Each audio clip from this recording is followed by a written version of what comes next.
La dernière fois, je vous ai parlé de cette forme, une révolution mathématique apportant une réponse à une question posée 50 ans plus tôt. Mais elle laissait une sous-question ouverte. Elle venait avec un petit défaut. Et comme les révolutions ne viennent jamais seules, à peine 2 mois plus tard, une nouvelle forme, le spectre, vient apporter les réponses manquantes.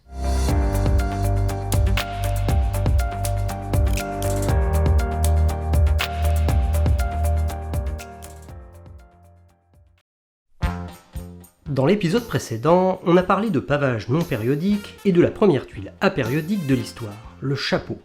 Une tuile qui permet bien de paver le plan, mais nécessairement de manière non périodique.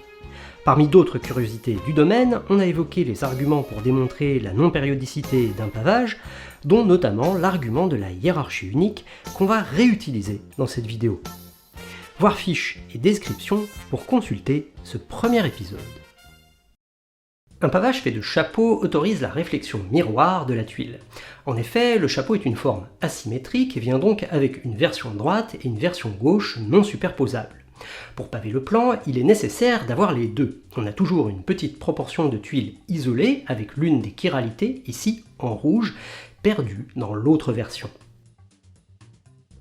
Sur le plan mathématique, c'est assez commun d'autoriser ceci, mais en termes de tuiles physiques, ça forcerait à avoir 2 tuiles différentes. On pourrait donc objecter qu'il ne s'agit pas d'une monotuile apériodique, mais d'un ensemble de 2 tuiles symétriques l'une de l'autre. Et c'est cette objection qu'une nouvelle forme, le spectre, vient définitivement clore. Pour comprendre cette nouvelle forme, il faut comprendre sa genèse. Le chapeau faisait partie d'un continuum de formes, toutes des monotuiles apériodiques si on autorise la réflexion miroir, sauf 3. Les 2 formes à l'extrémité du continuum et la forme au centre de celui-ci. Les tuiles de ce continuum sont définies par 2 longueurs. On peut l'illustrer avec le chapeau, pour lequel ces longueurs sont 1 et racine de 3. Les tuiles aux extrémités du continuum correspondent au cas limite où l'une de ces 2 longueurs est nulle, et la tuile au centre du continuum correspond au cas où ces 2 longueurs sont égales. On la désigne par tuile 1-1. De prime abord, elle semblait décevante, car avec sa propriété d'être équilatérale, elle offrait davantage de manières de s'agencer que les autres, dont malheureusement des solutions périodiques la privant du titre de monotuile apériodique. Mais cette flexibilité d'assemblage vient avec une surprise. Si on s'interdit les réflexions miroirs, alors la solution périodique n'existe plus, mais notre tuile pave encore le plan selon une toute nouvelle structure non périodique. Et c'est ainsi qu'est né le spectre, qui n'est en fait pas une forme unique, mais toute une famille de formes. Il s'agit simplement de modifier la tuile 1-1 pour que ces segments ne puissent pas s'assembler entre chiralités opposées, c'est-à-dire qu'on ne peut pas joindre une version droite d'un spectre à une version gauche. Ainsi le spectre est une monotuile apériodique au sens fort. Que vous autorisiez ou non la réflexion miroir, ça ne change rien, elle n'admet que des pavages qui utilisent une seule chiralité de pièces, et que des pavages non périodiques.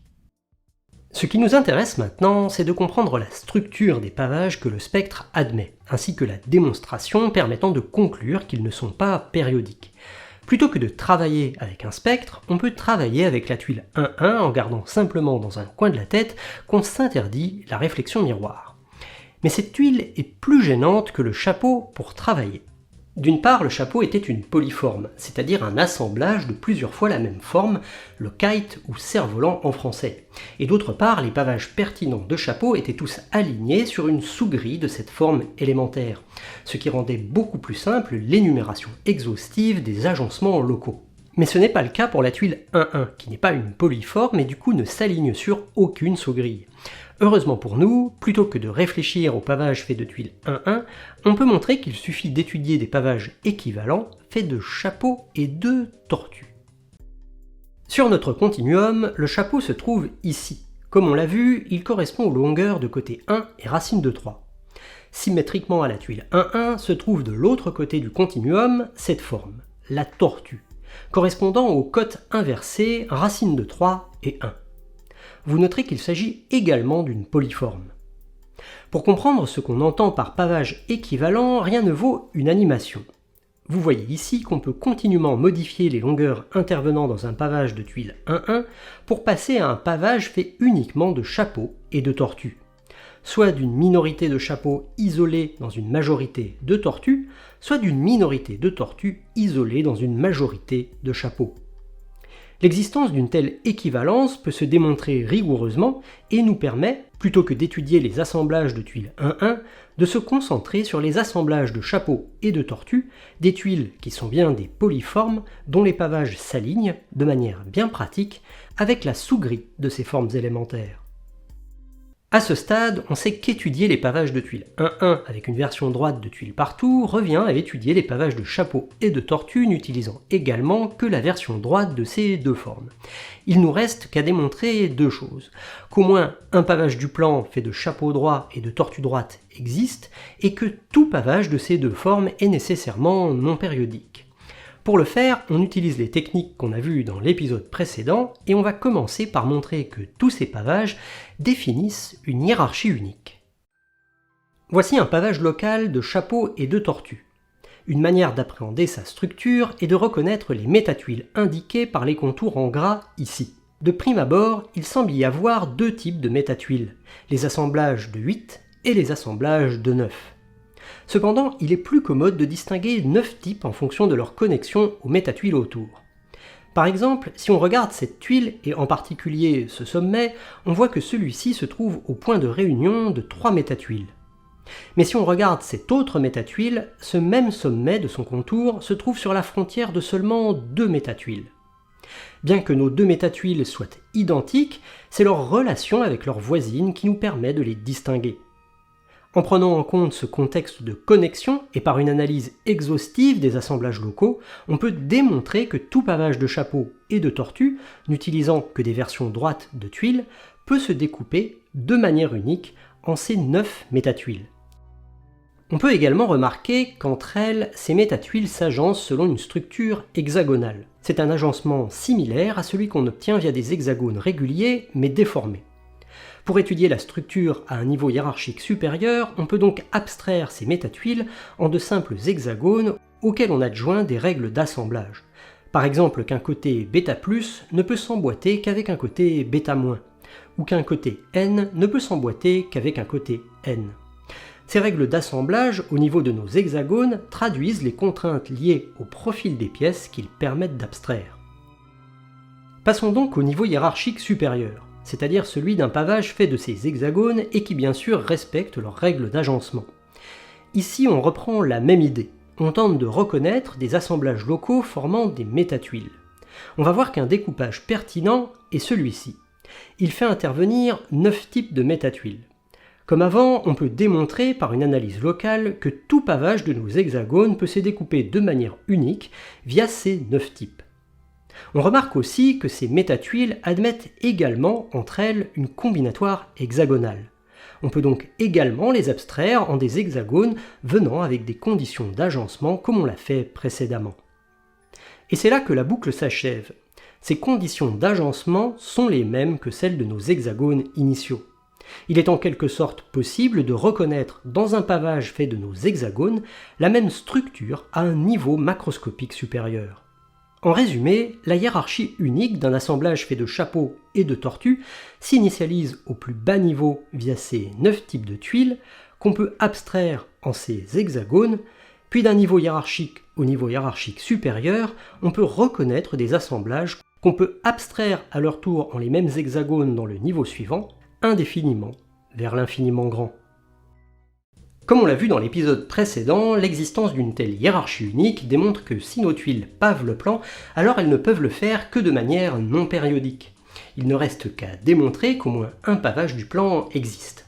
Pour ceci, on peut également procéder comme on l'avait fait avec le chapeau. On place une tortue ou un chapeau, on choisit le rôle qu'on veut lui donner dans la métatuile du niveau suivant, et on complète notre pavage en fonction. On reprend ensuite la métatuile ainsi obtenue, on choisit le rôle qu'on veut lui donner dans la métatuile du niveau suivant, et on complète notre pavage en fonction. Et ainsi de suite jusqu'à avoir recouvert l'intégralité du plan. En résumé, on sait que les pavages faits de chapeaux et de tortues en version droite existent et sont nécessairement non périodiques. Comme ils sont équivalents à des pavages de tuile 1-1 en version droite, on sait que la tuile 1-1 est apériodique si on s'interdit la réflexion miroir, et comme les spectres issus de la tuile 1-1 ne peuvent s'assembler qu'avec des spectres de même chiralité, on sait qu'un spectre n'admet que des pavages non périodiques, qu'on autorise ou non la réflexion miroir de la tuile. Ce qui nous donne donc une monotuile apériodique encore plus forte que le chapeau.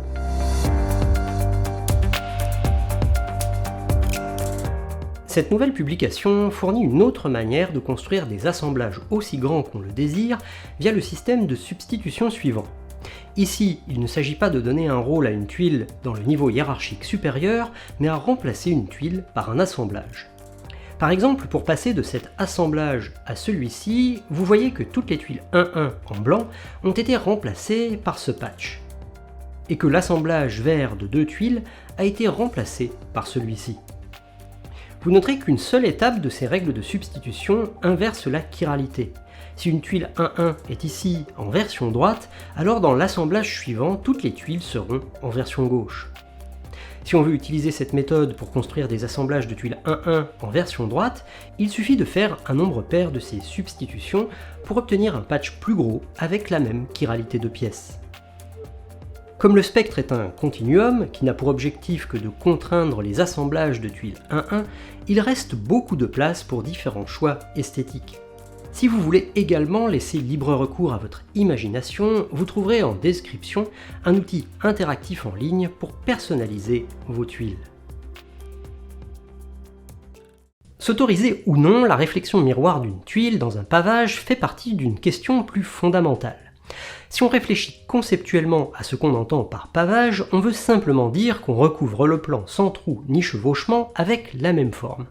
Mais pour définir ce qu'on appelle la même forme, il faut définir l'ensemble des transformations qu'on considère en quelque sorte comptées pour du beurre. Par exemple, si on dit que ces deux tuiles sont les mêmes, c'est parce qu'une translation peut amener l'une sur l'autre et qu'on considère qu'une translation ça ne compte pas vraiment. De la même manière, ces deux tuiles placées ici sont les mêmes car elles sont superposables à une translation et rotation près. Ainsi, on se rend compte que l'opération consistant à reconnaître une même tuile dépend de l'ensemble des transformations qu'on s'autorise pour les identifier. Avec le chapeau, on s'est autorisé translation, rotation et réflexion, et avec la tuile 1-1, on a retiré la réflexion. Mais on peut pousser les restrictions plus loin. Par exemple, que se passe-t-il si on se prive aussi de la rotation, n'autorisons donc que les translations?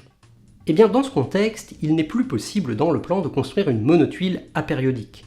Si vous n'autorisez que les mouvements de translation, alors une tuile qui pave le plan admet nécessairement des pavages périodiques.